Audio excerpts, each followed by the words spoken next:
ವೀಕ್ಷಕರೇ, ಚಿತ್ರದುರ್ಗ ಜಿಲ್ಲೆ ಮೊಳಕಾಲ್ಮೂರು ತಾಲೂಕಿನ ತಾಲೂಕು ದಂಡಾಧಿಕಾರಿಗಳ ಕಚೇರಿ ಮುಂದೆ ರಾಜ್ಯ ರೈತ ಸಂಘ ಹಾಗೂ ಹಸಿರು ಸೇನೆ ವತಿಯಿಂದ ನಾನಾ ಬೇಡಿಕೆಗಳ ಈಡೇರಿಕೆಗೆ ಆಗ್ರಹಿಸಿ ಗುರುವಾರ ಮಧ್ಯಾಹ್ನ 3 ಗಂಟೆಗೆ ತಾಲೂಕು ಆಡಳಿತ ಸೌಧದ ಮುಂದೆ ಪ್ರತಿಭಟನೆ ಹಮ್ಮಿಕೊಳ್ಳಲಾಗಿತ್ತು.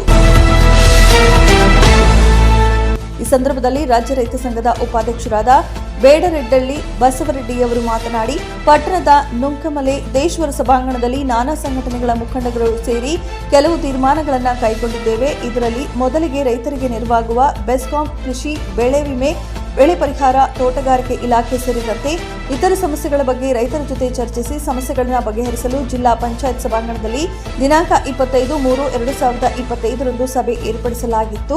ಆದರೆ ಮಧ್ಯಾಹ್ನ 2 ಗಂಟೆಯಾದರೂ ಸಭೆಗೆ ಯಾವುದೇ ಅಧಿಕಾರಿಗಳು ಸಭೆಗೆ ಹಾಜರಾಗದೆ ಜಿಲ್ಲಾಡಳಿತವು ರೈತರಿಗೆ ಪರೋಕ್ಷವಾಗಿ ಅವಮಾನ ಮಾಡಿದ್ದು, ಇದನ್ನು ಸಂಘವು ಉಗ್ರವಾಗಿ ಖಂಡಿಸುತ್ತದೆ.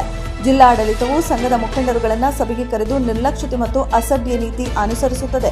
ಇದಕ್ಕೆಲ್ಲ ಕಾರಣ ನಮ್ಮ ಸಂಘಗಳು ಒಡೆದು ಹಾಳಾಗಿರುವುದರಿಂದ ಅಧಿಕಾರಿಗಳ ನಿರ್ಲಕ್ಷ್ಯ ತೋರುವಂತಾಗಿದೆ. ಹಾಗಾಗಿ ಎಲ್ಲಾ ಸಂಘಟನೆಗಳು ಸ್ವಾರ್ಥ ಬಿಟ್ಟು ಮತ್ತೊಮ್ಮೆ ಒಂದಾಗಿ ಶಕ್ತಿ ಪ್ರದರ್ಶನ ಮಾಡುವ ಮೂಲಕ 1980ರ ದಶಕದ ಚಳವಳಿಯನ್ನ ಕಟ್ಟಬೇಕಿದೆ ಮತ್ತು ಚಳವಳಿಯ ಬಿಸಿ ಮುಟ್ಟಿಸಬೇಕಿದೆ ಎಂದು ತೀರ್ಮಾನಿಸಿದ್ದೇವೆ.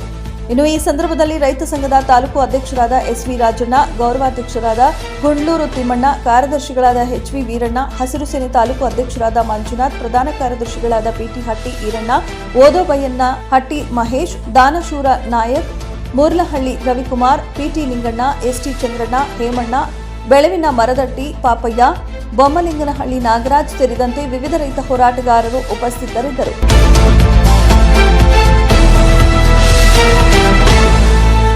ವರದಿಗಾರರು ಸೋಮಶೇಖರ ಭಟ್ರಲ್ಲಿ. ಇದು ಗರುಡ ನ್ಯೂಸ್, ಮೊಳಕಾಲ್ಮೂರು.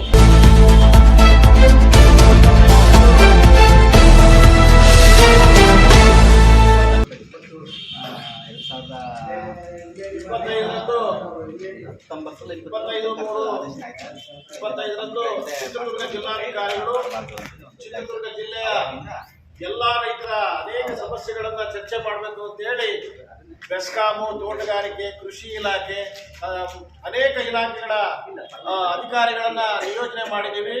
ನಾವೆಲ್ಲ ರೈತ ಮುಖಂಡರು ಬಂದು ಸಮಸ್ಯೆಗಳನ್ನ ಇಡೀ ಜಿಲ್ಲೆಯಲ್ಲಿರ್ತಕ್ಕಂಥ ಸಮಸ್ಯೆಗಳನ್ನ ಚರ್ಚೆ ಮಾಡಬೇಕು ಅಂತ ಆಹ್ವಾನ ಮಾಡಿದ್ರು. ಆದ್ರೆ ಆ ಚರ್ಚೆ ಕರೆದಿರ್ತಕ್ಕಂಥ ಜಿಲ್ಲಾಧಿಕಾರಿಗಳೇ ಗೈರು ಹಾಜರಾಗಿ ಯಾವುದೇ ಅಧಿಕಾರಿಗಳು ಬರಲಿಲ್ಲ. ಕನಿಷ್ಠ 2 ಗಂಟೆ ಮಧ್ಯಾಹ್ನ 2 ಗಂಟೆವರೆಗೂ ರೈತರು ಕಾದರೂ ಕೂಡ ಆ ಸಭಾಂಗಣದಲ್ಲಿ ಈ ಜಿಲ್ಲೆಯ ಯಾವುದೇ ಅಧಿಕಾರಿಗಳು, ಜಿಲ್ಲಾಧಿಕಾರಿಗಳು ಯಾವುದೇ ಮುನ್ಸೂಚನೆ ಕೊಡಲಿಲ್ಲ. ಇಡೀ ಜಿಲ್ಲೆಯ ರೈತರನ್ನು ಕರೆದು ಸುಮಾರು ಈ 300 ಜನ ರೈತರು ನಾವು ಸೇರಿದ್ವಿ. ಅನೇಕ ಸಮಸ್ಯೆಗಳನ್ನು ಚರ್ಚೆ ಮಾಡಿ ಪರಿಹಾರ ಮಾಡ್ಕೋಬೇಕು ಅಂತೇಳಿ. ಆದರೆ ಯಾವುದೇ ಅಧಿಕಾರಿ ಬರದೇ ಇರೋದು ಇಡೀ ರೈತ ಕುಲಕ್ಕೆ ಜಿಲ್ಲಾಡಳಿತ ಅವಮಾನ ಮಾಡಿರ್ತಕ್ಕಂಥ ರೀತಿಯಲ್ಲಿ ನಡ್ಕೊಂಡಿದ್ದಾರೆ. ಅನ್ನದಾತನನ್ನ ಅವಮಾನ ಮಾಡಿರ್ತಕ್ಕಂಥ ಜಿಲ್ಲಾಡಳಿತ ವಿರುದ್ಧ ಧಿಕ್ಕಾರವನ್ನ ಕೂಗ್ತಾ ಇನ್ನು ಮುಂದೆ ಅಂತ ಕಾರ್ಯಕ್ರಮಗಳನ್ನು ಆಯೋಜನೆ ಮಾಡಬೇಕಾದ್ರೆ ಜಿಲ್ಲಾಧಿಕಾರಿಗಳಾಗಿರಲಿ, ಯಾವುದೇ ಅಧಿಕಾರಿ ಆಗಿರಲಿ, ಸಮಯ ಪ್ರಜ್ಞೆ ಇರಬೇಕು ಅಂತ ಹೇಳಿ ಈ ಮೂಲಕ ಒತ್ತಾಯ ಮಾಡ್ತಾ ನಾವು ಇನ್ನು ಮುಂದೆ ಯಾವುದೇ ಕಾರ್ಯಕ್ರಮವನ್ನ ಪೂರ್ವಯೋಜಿತವಾಗಿ ಚರ್ಚೆ ಮಾಡಿ ಅಧಿಕಾರಿಗಳನ್ನ ನಿಯೋಜನೆ ಮಾಡಿ ಕರಿಬೇಕು ಅಂತ ಒತ್ತಾಯ ಮಾಡ್ತಾ ಇಲ್ಲಿ ತಹಸೀಲ್ದಾರ್ ಅವರ ಮೂಲಕ ನಾವು ಜಿಲ್ಲಾಡಳಿತಕ್ಕೆ ಒತ್ತಾಯವನ್ನು ಮಾಡ್ತಾ ಇದ್ದೀವಿ.